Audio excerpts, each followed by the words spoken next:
আমন্ত্রণ দেশ বাংলায়, সঙ্গে আছে আমি আফরিন সুমনা। শুরুতেই সংবাদ শিরোনাম। জয়পুরহাটের 5 বেবিতে ছোট যমুনা নদীর ওপর বিকল্প কাঠের সেতু যেন মরণ ফাঁদ, দ্রুত সমাধানের আশ্বাস সংশ্লিষ্ট কর্তৃপক্ষের। এবং ফেনীতে বৈষম্য বিরোধী ছাত্র আন্দোলনে গুলিবর্ষণ এবং হত্যা চেষ্টা মামলার আসামি গ্রেপ্তার, ইয়াবা সহ এক মাদক পাচারকারীকে আটক।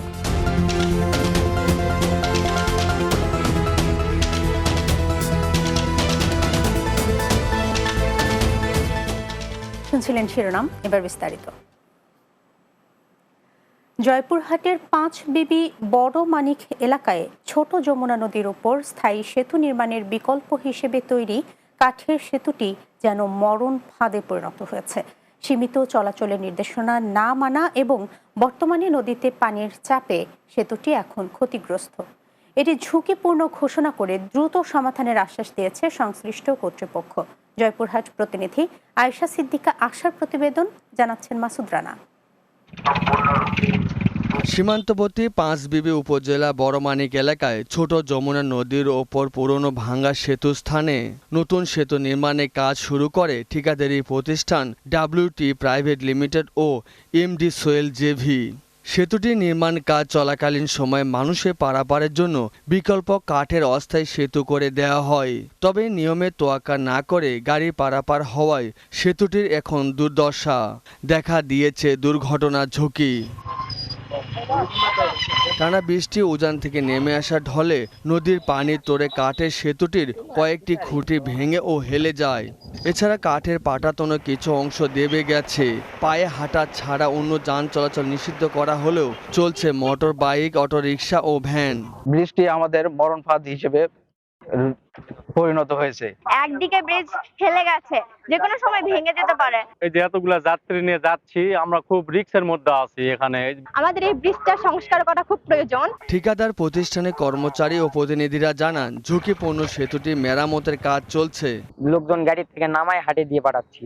হেলে যাওয়ার যখনই খবরটা আমরা পেয়েছি, তখন আমাদের পক্ষ থেকে এখানে আমরা প্রচুর পরিমাণে লোক লাগাতে এটা সংস্কার করার ব্যবস্থা করতেছি এবং সংস্কার কাজ চলছে। বড়মানিক এলাকায় বেইলি ব্রিজ স্থাপনের অনুমোদনের জন্য ঊর্ধ্বতন কর্তৃপক্ষের কাছে পাঠানো হয়েছে বলে জানালেন LGEDর প্রকৌশলী। পানি কমার সাথে সাথেই ওখানে ক্রস ব্রেসিং করে টানা দিয়ে দিব। বেইলি ব্রিজ এটা স্যাংশন ওখানে ছিল না, কাঠের ব্রিজই ছিল।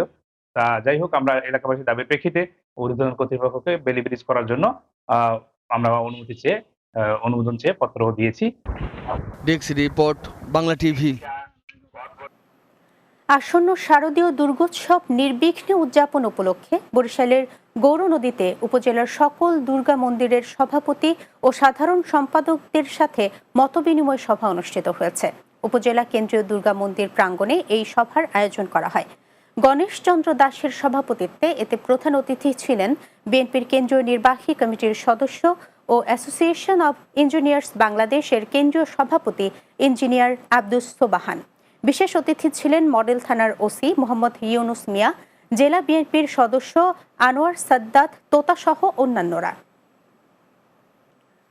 শারদীয় দুর্গাপূজা উপলক্ষে হবিগঞ্জের নবীগঞ্জ উপজেলা ও পৌরসভার সকল সনাতন ধর্মাবলম্বীর সঙ্গে মতবিনিময় করেছে বিএনপি। নবীগঞ্জ শহরের গোল্ডেন প্লাজায় দলীয় কার্যালয়ে সভা অনুষ্ঠিত হয়। এতে নবীগঞ্জ পৌর বিএনপির সভাপতি সালিক আহমেদ চৌধুরীর সভাপতিত্বে ও উপজেলা বিএনপির যুগ্ম আহ্বায়ক শিহাব আহমেদ চৌধুরীর সঞ্চালনায় প্রধান অতিথি ছিলেন নবীগঞ্জ পৌরসভার সাবেক মেয়র সাবির আহমদ চৌধুরী। ফেনীতে বৈষম্য বিরোধী ছাত্র আন্দোলনে গুলিবর্ষণ এবং হত্যা চেষ্টা মামলার পলাতক আসামি 7 নম্বর মাতুম ভূঁইয়া ইউনিয়ন যুবলীগের সভাপতি আব্দুল আওয়াল জসিমকে গ্রেপ্তার করেছে র‍্যাব 7 চট্টগ্রাম। ফেনীর দাগন ভূঁইয়া থানাধীন মোমারিজপুর থেকে গ্রেপ্তার করা হয়। র‍্যাব জানায়, এই ঘটনায় ভিকটিম মোহাম্মদ আব্দুল হান্নান বাদী হয়ে ফেনী মডেল থানায় 84 জন এজাহার নামীয় এবং অজ্ঞাতনামা 200 থেকে 250 জনকে আসামি করে মামলা করেন।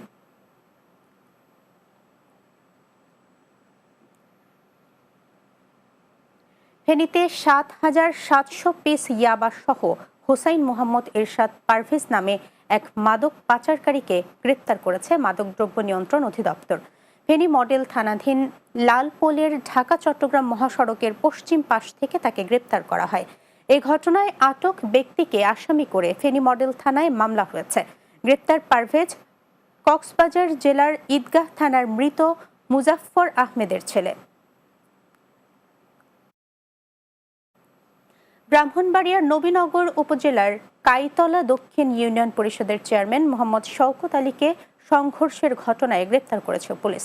এর আগে স্থানীয়রা সোমবার দুপুরে গণমান্য ব্যক্তিদের নিয়ে অনুষ্ঠিত এক সভায় সংঘর্ষের আশঙ্কায় চেয়ারম্যান শওকত আলীকে আটক করে। পরে খবর পেয়ে নবীনগর থানার ভারপ্রাপ্ত কর্মকর্তা মোহাম্মদ হুমায়ুন কবির ঘটনাস্থলে পৌঁছে উত্তেজিত জনতাকে শান্ত করেন এবং চেয়ারম্যানকে থানায় নিয়ে আসেন। এরপর তাকে জেল হাজতে প্রেরণ করা হয়। ফেনীতে প্রাথমিক শিক্ষক সমিতির 10 দফা দাবি বাস্তবায়নে প্রধান উপদেষ্টা বরাবর স্মারকলিপি প্রদান করা হয়েছে। সমিতির ফেনী জেলা ইউনিট জেলা প্রশাসকের মাধ্যমে প্রধান উপদেষ্টার নিকট স্মারকলিপি দেয়। ফেনী শিক্ষক সমিতির সাধারণ সম্পাদক জসিম উদ্দিনের নেতৃত্বে জেলার প্রায় 500 বিদ্যালয়ের 5000 শিক্ষক উপস্থিত থেকে মানববন্ধন শেষে এই স্মারকলিপি দেয়া হয়। জেলা প্রশাসক মোসাম্মদ শাহিনা আক্তার শিক্ষক নেতাদের জানান, তাদের দাবি দাওয়া সম্বলিত স্মারকলিপিটি প্রধান উপদেষ্টার কার্যালয়ে পাঠিয়ে দেওয়া হবে।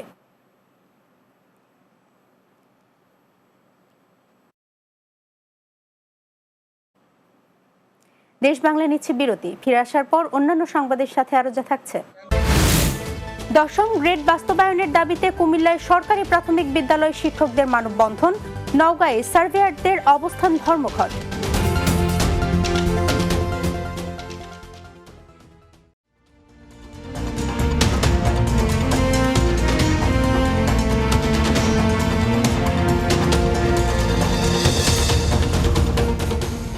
বিরতির পর দেশ বাংলায় স্বাগত আরো একবার। 10ম গ্রেড বাস্তবায়নের এক দফা দাবিতে কুমিল্লার 14 গ্রামে মানববন্ধন করেছে সরকারি প্রাথমিক বিদ্যালয়ের শিক্ষকরা। 14 গ্রাম উপজেলার ঢাকা চট্টগ্রাম মহাসড়কে এই কর্মসূচি পালন করে তারা। এ সময় উপস্থিত ছিলেন সমন্বয়ক মোহাম্মদ মুস্তাফিজুর রহমান, মোহাম্মদ মিজানুর রহমান, খাইরুল ইসলাম মুন্না, হুমায়ুন কবির, চন্দন চন্দ্র সাহা সহ অন্যরা। এর আগে 14 গ্রাম উপজেলা নির্বাহী কর্মকর্তা ও উপজেলা প্রাথমিক শিক্ষা অফিসারের মাধ্যমে প্রধান উপদেষ্টা বরাবর স্মারকলিপি দেন শিক্ষকরা। এদিকে নওগাঁয় 10ম গ্রেড বাস্তবায়নের দাবিতে কর্মবিরতি ও অবস্থান ধর্মঘট পালন করেছেন ডিপ্লোমা ইন ইঞ্জিনিয়ারিং ডিগ্রিধারী সার্ভেয়াররা। বৈষম্য বিরোধী সার্ভে ডিপ্লোমা ইঞ্জিনিয়ার্স ছাত্র পেশাজীবী অধিকার বাস্তবায়ন পরিষদের ব্যানারে পূর্ণ দিবসের এই কর্মবিরতি পালন করা হয়। জেলা প্রশাসক কার্যালয়ের সামনে দিনব্যাপী কর্মসূচি পালন করেন সার্ভেয়াররা। সিলেটের কোম্পানীগঞ্জ উপজেলায় বৈষম্য বিরোধী ছাত্র আন্দোলনের সক্রিয় 11 কর্মীর বিরুদ্ধে দায়েরকৃত 2টি মামলা প্রত্যাহার দাবিতে মানববন্ধন অনুষ্ঠিত হয়েছে। উপজেলা সদরের থানা পয়েন্টে মানববন্ধনের আয়োজন করা হয়। এ সময় বক্তারা অভিযোগ করেন, এই 2টি মিথ্যা মামলা দায়েরের পিছনে কোম্পানীগঞ্জ থানার সাবেক ওসি ও এক যুবদল নেতার হাত রয়েছে। জাকির হোসেনের সভাপতিত্বে এতে বক্তব্য দেন জাকির আহমদ, সুলেমান আহমদ, আরিফ হাসান জুবায়ের সহ অন্যরা। ভোলা সদর উপজেলার ইলিশা এলাকার মেঘনা নদী ও চরের কুখ্যাত রাসেল বাহিনীর সক্রিয় সদস্য মোফাজ্জল ও আব্দুল বাতেনকে একটি আগ্নেয়াস্ত্র, 6টি দেশীয় অস্ত্র ও একটি মোবাইল সহ আটক করা হয়েছে। সদর উপজেলার চর রাসেল এলাকার অভিযান চালিয়ে তাদের আটক করা হয়। প্রেস ব্রিফিংয়ে এ তথ্য নিশ্চিত করেন coast guard staff officer operation lieutenant commander Salauddin Rashid Tanvir. তিনি বলেন, বেশ কিছুদিন ধরে ইলিশা এলাকার মেঘনা নদী এবং তৎসংলগ্ন চরে রাসেল বাহিনীর সক্রিয় সদস্য মোফাজ্জল এবং আব্দুল বাতেন স্থানীয় জনসাধারণ এবং জেলেদের জিম্মি করে চাঁদাবাজি, জমি দখল ও বিভিন্ন অপকর্ম পরিচালনা করে আসছে। এমন তথ্যের ভিত্তিতে অভিযান চালিয়ে তাদেরকে আটক করা হয়। মৌলভীবাজারের বড়লেখা উপজেলার বন্যায় ক্ষতিগ্রস্ত পরিবারের মাঝে নগদ অর্থ বিতরণ করা হয়েছে। যুক্তরাষ্ট্র, যুক্তরাজ্য সহ বিভিন্ন দেশের প্রবাসীদের নিয়ে গঠিত সংগঠন Moulvibazar district society of US inform উদ্যোগে এই নগদ অর্থ বিতরণ করা হয়। স্থানীয় ইউপি সদস্য আব্দুস সালামের সভাপতিত্বে এতে প্রধান অতিথি ছিলেন বড়লেখা সদর ইউনিয়নের সাবেক চেয়ারম্যান জাহিদুল ইসলাম মামুন। এ সময় বক্তব্য রাখেন বড়লেখা হাজীগঞ্জ বাজার ব্যবসায়ী সমিতির সদস্য সচিব আব্দুল হাসিব, ইউপি সদস্য ফখরুল ইসলাম ও মনিয়া বেগম সহ অনেকে। গাজীপুরের কালীগঞ্জে অর্থনৈতিক ক্ষমতায়নে নারীদের সক্রিয়করণ কর্মশালা অনুষ্ঠিত হয়েছে। উপজেলা পরিষদ সভাকক্ষে মহিলা বিষয়ক অধিদপ্তর আয়োজিত কর্মশালায় ভার্চুয়ালি যুক্ত ছিলেন আইসিভিজিডি প্রকল্প পরিচালক SM আরশাদ ইমাম ও একই প্রকল্পের উপপ্রকল্প পরিচালক মাহবুবুর রহমান। এতে উপজেলা নির্বাহী কর্মকর্তা SM ইমাম রাজি টুলু, মহিলা বিষয়ক কর্মকর্তা শাহনাজ আক্তার সহ অন্যরা। পরে উপকারভোগীদের প্রত্যেককে 20,000 টাকা ও প্রশিক্ষণ ভাতা সহ 21,600 টাকা দেওয়া হয়।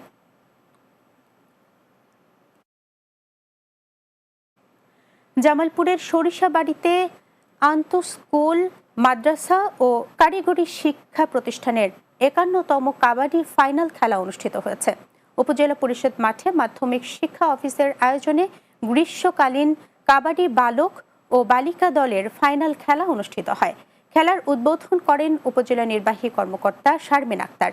বালকদের কাবাডি খেলায় রুদ্র বয়রা উচ্চ বিদ্যালয়কে হারিয়ে চ্যাম্পিয়ন হয় ভাটারা উচ্চ বিদ্যালয়। বালিকাদের খেলায় চ্যাম্পিয়ন হয় সালেমা খাতুন উচ্চ বিদ্যালয়।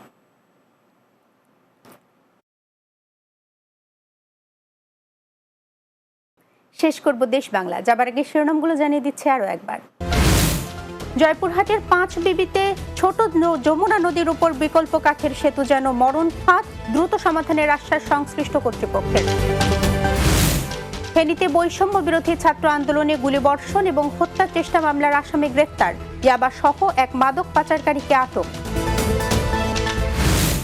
এবং 10ম গ্রেড বাস্তবায়নের দাবিতে কুমিল্লায় সরকারি প্রাথমিক বিদ্যালয় শিক্ষকদের মানববন্ধন, নওগাঁয় সার্ভেয়ারদের অবস্থান ধর্মঘট।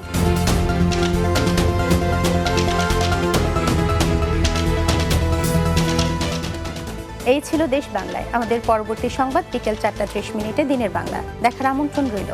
এতক্ষণ সঙ্গে থাকার জন্য ধন্যবাদ সবাইকে।